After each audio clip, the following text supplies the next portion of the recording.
Olá pessoal, tudo bem? Na aula de hoje nós vamos tratar da Segunda Guerra Mundial. Observe estas imagens.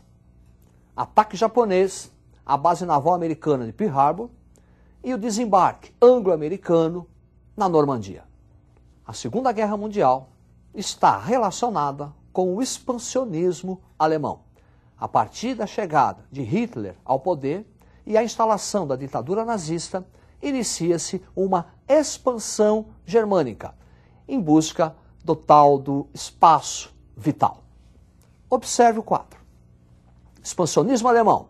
Primeiro, ocupação da Renânia. Depois, o Pacto Anti-Komintern, que é um acordo político entre a Alemanha e o Japão para conter o avanço do comunismo soviético. Depois, a formação do Eixo. É uma aliança político-militar entre a Alemanha, de Hitler, a Itália, de Mussolini, e o Japão, de Hirohito. Anexação da Tchecoslováquia pela Alemanha. Depois, interessante, um pacto de não agressão entre a Alemanha nazista e a União Soviética. E, finalmente, 1º de setembro de 1939, invasão da Polônia, causa imediata da Segunda Guerra Mundial. Esse pacto de não agressão, também chamado Pacto Ribbentrop-Molotov, auxiliava a Alemanha para evitar o que ocorreu na Primeira Guerra Mundial, quando ela teve que lutar em duas frentes, a frente ocidental e a frente oriental, assinando um pacto de não agressão com a União Soviética, uma preocupação inicial só com a frente ocidental. Auxiliou também a União Soviética, que vai ter tempo para se preparar até a invasão alemã. Também contribuiu para a Segunda Guerra Mundial a política de apaziguamento exercida pela Inglaterra e França. A partir da instalação da ditadura nazista, Hitler sistematicamente vai cometer violações no Tratado de Versalhes, imposto pela França e pela Inglaterra. Diante das sistemáticas violações, França e Inglaterra nada fizeram. Também política de neutralidade dos Estados Unidos da América, muito mais preocupados em resolverem seus problemas internos pós-crise de 29. A Segunda Guerra Mundial tem dois momentos distintos, o avanço do eixo e o avanço dos aliados. Observe o quadro. Ofensiva do eixo, 39-41. Adoção da tática de Blitzkrieg pelo exército alemão, que quer dizer guerra relâmpago. Nessa guerra relâmpago, apoio da Força Aérea Alemã, a poderosa Luftwaffe. E expansão do eixo sobre a Europa, sobre o norte da África e a expansão japonesa no Pacífico. A partir de 1941, ocorre uma virada, uma reviravolta nos rumos da guerra. Vamos saber por quê. Observe a tela. 1941 é o início da invasão alemã à União Soviética. Quer dizer, aquele pacto de não agressão não está valendo mais. Operação Barbarossa, 22 de junho de 41. E também, no mesmo ano, 8 de dezembro, expansão japonesa pelo Pacífico e o ataque à base naval norte-americana de Pearl Harbor.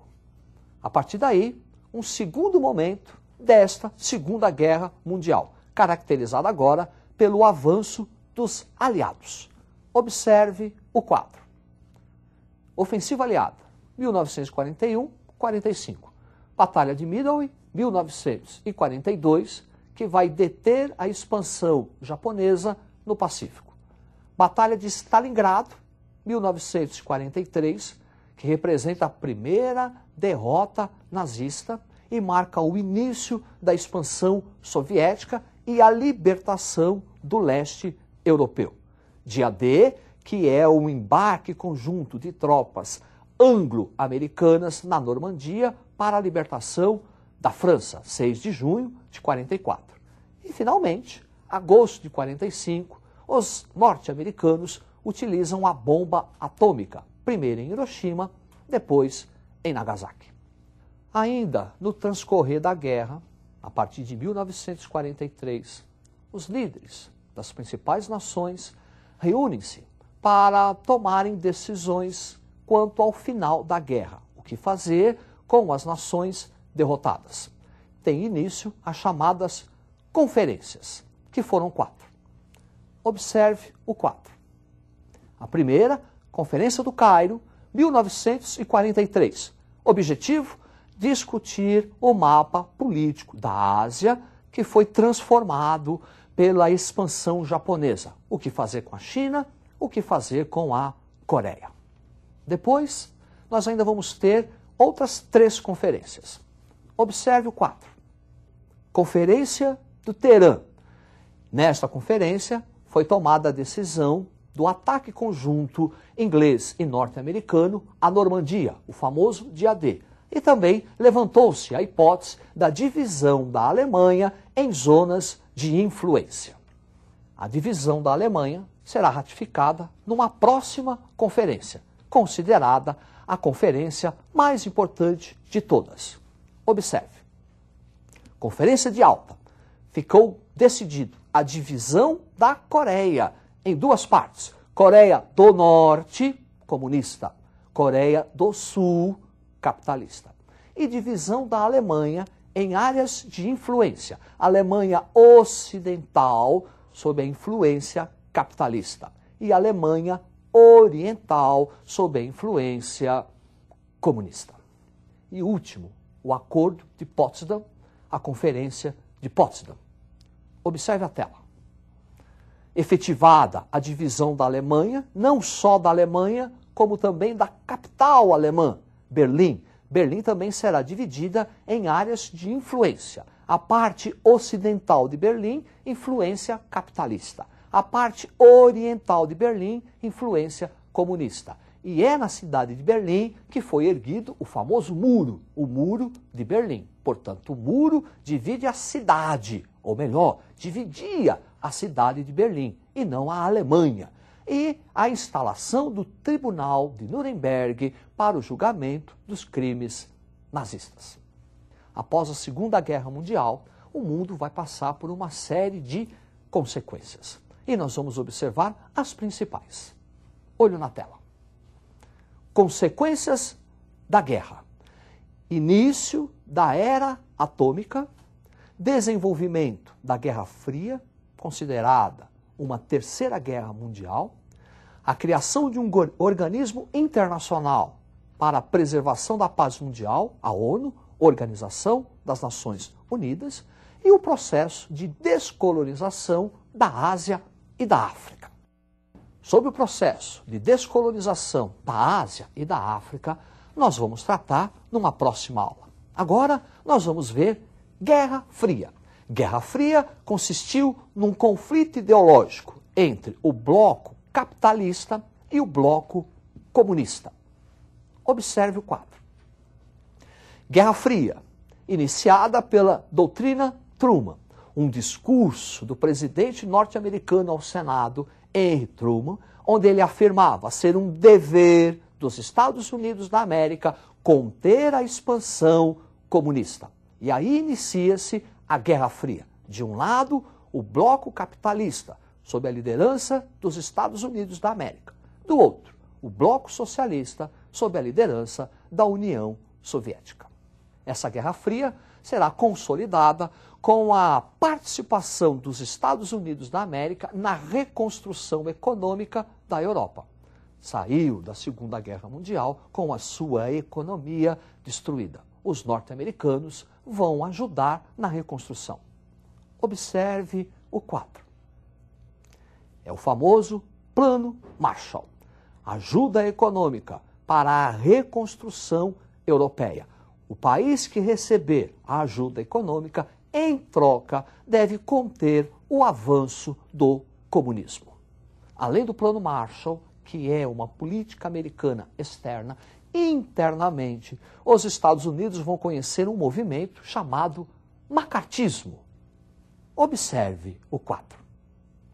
Macartismo, uma intensa campanha contra o comunismo, violenta internamente, que vai se constituir numa grave ameaça à liberdade de expressão. Macartismo porque o responsável pelo início da campanha foi o senador Joseph McCarthy. Macartismo, então, uma verdadeira caça às bruxas, constituindo uma grave ameaça à liberdade de expressão, tão bem protegida, defendida e sendo um orgulho dos norte-americanos. Também por consequência da Segunda Guerra Mundial, nós vamos ter o início de uma corrida armamentista. Observe o quadro. Formação das alianças militares. Em 1949 é criada a OTAN, Organização do Tratado do Atlântico Norte, sob a liderança militar dos Estados Unidos da América, para conter a expansão comunista. Em resposta, 1955 é criada o Pacto de Varsóvia, a Cortina de Ferro, um pacto militar dos países comunistas sob a liderança da União Soviética. A criação dessas duas alianças militares coloca o mundo sob o chamado equilíbrio do terror. O pânico de um conflito entre as duas principais nações, Estados Unidos e União Soviética, com conhecimento das armas atômicas e o fim do mundo. E também, como consequência da Segunda Guerra Mundial, nós vamos ter o desenvolvimento, o surgimento do chamado Terceiro Mundo, que é aquele bloco que vai ficar sob as áreas de influência, ou comunista ou capitalista. Por exemplo, nós vamos ter a Guerra do Vietnã, que é um reflexo da Guerra Fria.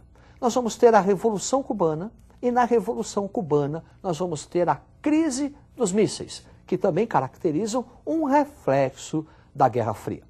A Segunda Guerra Mundial consolida a hegemonia financeira, a hegemonia econômica e industrial dos Estados Unidos da América no mundo. E a América, continente, também vai sentir a presença desse capital norte-americano. Após a Segunda Guerra Mundial, há a chamada expansão das multinacionais, a expansão do capital norte-americano sobre todo o mundo. É isso aí. Nós vamos ainda tratar, numa próxima aula, o processo da descolonização da Ásia e da África. Significa dizer a independência da Índia, a independência da China e dos países africanos, os chamados Terceiro Mundo. É isso aí. Uma boa sorte. Estude. Até a próxima.